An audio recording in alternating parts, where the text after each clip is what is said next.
2024ஆம் ஆண்டு சட்டமன்ற தேர்தலுக்கான அரசியல் களம் தமிழ்நாட்டில் மிகவும் சிக்கலானது.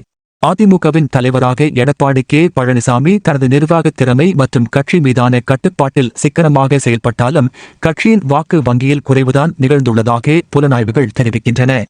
இதற்கு பல முக்கிய காரணிகள் இடம்பெற்றுள்ளன. 2021ஆம் ஆண்டு தேர்தலின் பின்னணியுடன் 2024ஆம் ஆண்டு நிலைமையை ஒப்பிடுதல். 2021ஆம் ஆண்டு சட்டமன்ற தேர்தலில் அதிமுக, பாஜக உள்ளிட்ட கூட்டணிகளுடன் களம் இறங்கியது. மொத்த வாக்கு வங்கியில் அதிமுக ஒரு பெரிய பங்கு பெற்றாலும் திமுக தலைமையிலான எதிரணி வெற்றி கொண்டது. அந்த சமயத்தில் அதிமுகவின் வாக்கு வங்கியில் இருந்த பலம், பாஜகவுடனான கூட்டணி மற்றும் அரசியல் சூழ்நிலை ஆகியவற்றின் ஆதரவால் இயங்கியது.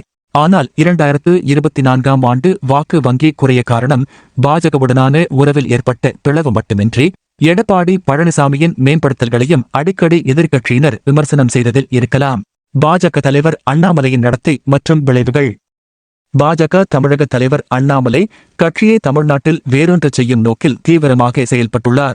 ஆனால் அவரது பல நடவடிக்கைகள் அதிமுகவுடன் உள்ள கூட்டணி உறவை பாதிக்கக்கூடியதாக இருந்தன.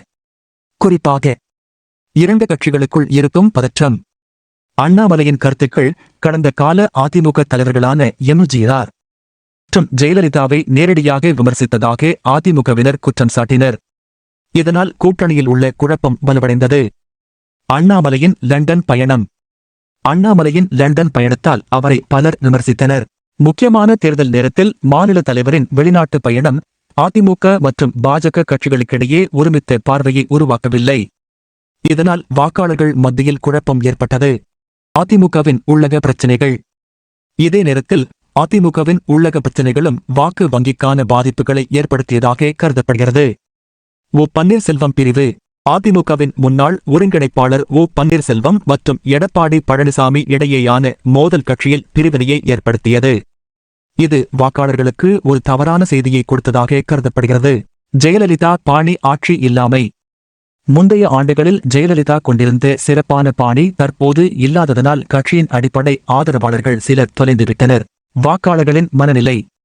தமிழக மக்கள், குறிப்பாக இளைஞர்கள் மற்றும் நகர்ப்புற வாக்காளர்கள் திமுகவின் சமூக நலத்திட்டங்களை ஆதரிக்கின்றனர். இதனால் அதிமுகவின் வாக்கு வங்கியில் சரிவு ஏற்பட்டுள்ளது.